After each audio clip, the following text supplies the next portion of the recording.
Before we begin, please be advised that viewer discretion is strongly recommended. None of the content presented here has been exaggerated or taken out of context. These are the exact statements made by the prosecution team, defense team, Derek Ferguson, and Eddie Garcia. On June 3rd, 2025, some words have been censored to comply with YouTube's guidelines. What you're about to hear is a voiced-over reading of Derek Ferguson and Eddie Garcia's testimony in the Sean Diddy Combs trial. Source: courtroom reporter at Inner City Press on X.com. All parties are presumed innocent until proven guilty. Listen at your own discretion. The government calls Eddie Garcia.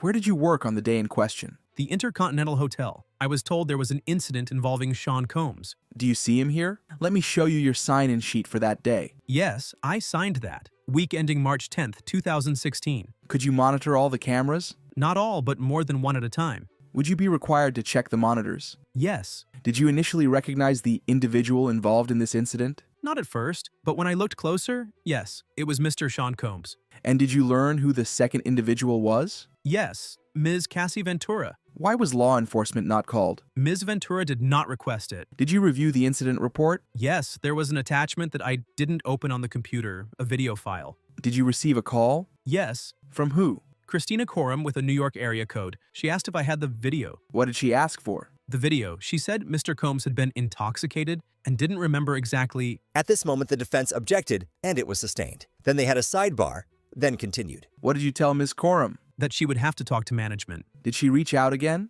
Yes, I got a call from the lobby that she was there looking for me. What did she ask for? The video. How did you respond? That she had to talk to management or file a subpoena. Did you tell her what you saw in the video? Yes, I told her. Off the record, it's bad. Did you get another call? Yes, from an NY area code. It was Ms. Corum. She put someone else on the phone. Who? Mr. Combs, he asked, "Do you know who I am?" What did you say? I said yes. He asked for the video, said he had been intoxicated. I told him, I can't give the video. How did he sound? He was talking fast and stuttering. He sounded nervous. Did you email management? Yes? Bring up GX7R149. What is it? The email I sent? At this moment, the defense objected, and it was overruled. Did you get more calls from Ms. Corum? Yes, on my personal number. How did you react? Nervous. Ms. Corum passed the phone to Mr. Combs again.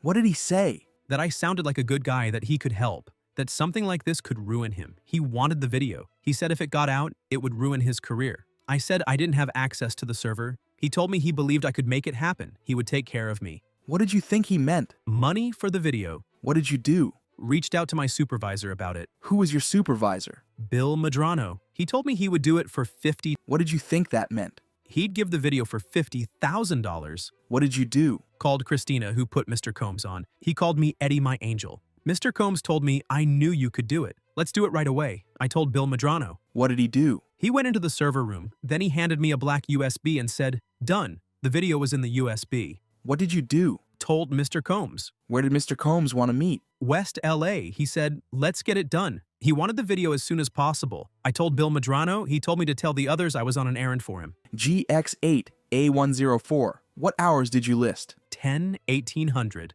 Where was the meeting point? A big high-rise building. I called the number and someone came, said he was Mr. Combs' bodyguard. How did he look? Older African-American, heavy-set, 6 feet 3 inches to 6 feet 5 inches. What did he say? That he kind of came up with Mr. Combs, that he was a good guy and I was doing a good thing. Upstairs? Mr. Combs was smiling, called me Eddie my angel. My voice was cracking, so I said I was coming down with something. Mr. Combs told Christina to go get me some of the tea that he liked. Then he asked, "Do you have it?" I said yes and handed it to him. What'd he do? He left, came back. He asked if it was the only copy. And you said? I believe so. Mr. Combs said it had to be the only copy, nothing in the cloud. I called Mr. Medrano, and he said it was the only copy. He took it off the server. What else did you say? That if Cassie filed a complaint, I could get in trouble. Mr. Combs said don't worry. Cassie wanted it gone too. He called her on FaceTime and showed me. She was in a hoodie, but I recognized her. What did Ms. Ventura say? That she had a movie coming out and wanted this to not come out. He wanted my ID and that of Mr. Medrano and the responding officer, Mr. Flores.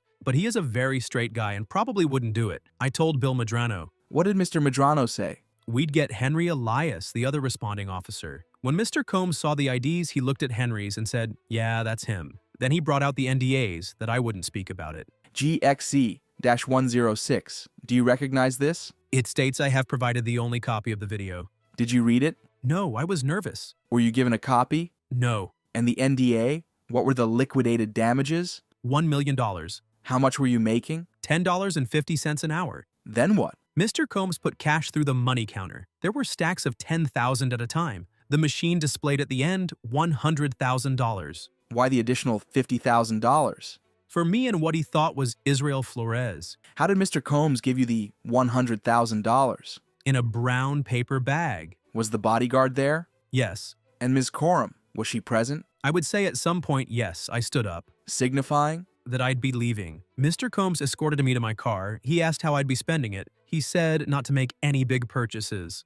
At this moment, the defense objected, and the judge told the jury to disregard that last answer. What did you do? Called Bill Madrano and gave him $50,000. How much to Mr. Elias? $20,000. What did you do with your $30,000?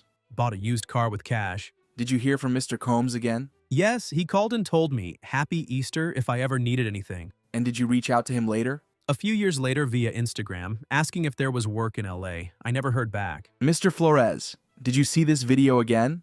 Yes, on a news outlet. Also, Mr. Flores messaged me a screenshot. Did you keep these messages? No, I wanted nothing to do with it. Were you contacted by law enforcement? Yes. Did you tell the truth? No, I wanted nothing to do with it. Did you get your own lawyer and then told the truth? Yes. No further questions. At this moment, the cross-examination began. Sir, you were in the condominium unit with Mr. Combs and others and received double what your boss was requesting. Fair? Yes. You told your boss because you are honest, right? Yes. You asked Mr. Combs for work? Yes. Let me show you the NDA. This part says exclusions, right? Under NDA, you can't speak, is my understanding. It says nothing prohibits truthful statement in a legal proceeding. I see that. You weren't law enforcement? No. I have nothing further. At this moment, the redirect started. NDA, paragraph 4. Can you read it after however? Notify company to allow company to prevent disclosure. So you'd have to notify them first? Yes. Nothing further. With that, the government calls Derek Ferguson. How do you know Mr. Combs? Worked for him 1998 to 2017. What was your role? CFO. How were your bonuses determined? Company results and my performance.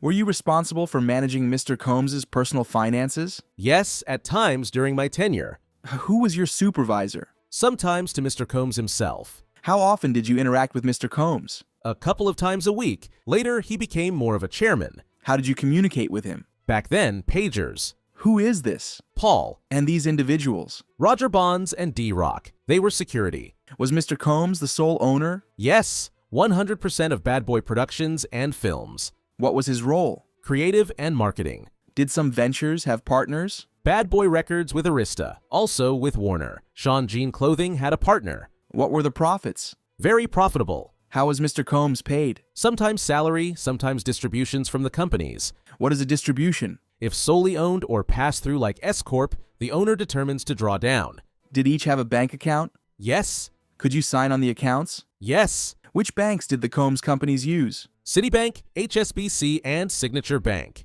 What is this one? Janice Combs Music Incorporated. It furnished his name and likeness. Mr. Ferguson, are these your initials in Section 4? Yes, it was September 29th, 2009. Is this also a business checking account? Yes. And this one? With Diageo, about Ciroc. How was this account funded? Inflows. What about credit cards? Primarily American Express, expense reimbursements. Did Mr. Combs have an American Express? Yes. Did he use it for personal as well as professional? Yes. And the companies paid? Yes. How was outgoing cash handled? We had a petty cash account and cash advances, for example, for those traveling who didn't have American Express cards. When Mr. Combs was paid in cash, how did it work? We'd match it if a contract... Were you aware of Mr. Combs' security staff carrying cash for him? I was not aware of that.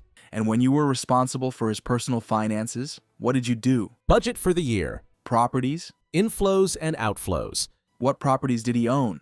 The Hamptons, New York, Miami, they were held in LLCs for anonymity and liability reduction and tax benefits. Did you oversee other personal accounts of Mr. Combs? Yes. Were you aware of him supporting other people? Yes, from his personal earnings. Your Honor, this might be a good place for us to take our break. Mr. Ferguson, before the break we were discussing these bank records. What is 207 Anderson LLC? Mr. Combs' property in Alpine, New Jersey. What is the mailing address? 1710 Broadway. What are these internal transfers? $190,000 and $575,000 and $100,000 in December 2011. Who decided whether to initiate an internal transfer? Usually the comptroller. Do you remember these? No. And this outward transfer, to whom did it go? Cassandra Ventura. For how much? $20,000. And this one coming in? Roderick Ventura for $20,000. When did you leave the CFO position? End of 2012, then Chief Growth Officer, the Revolt Media and TV.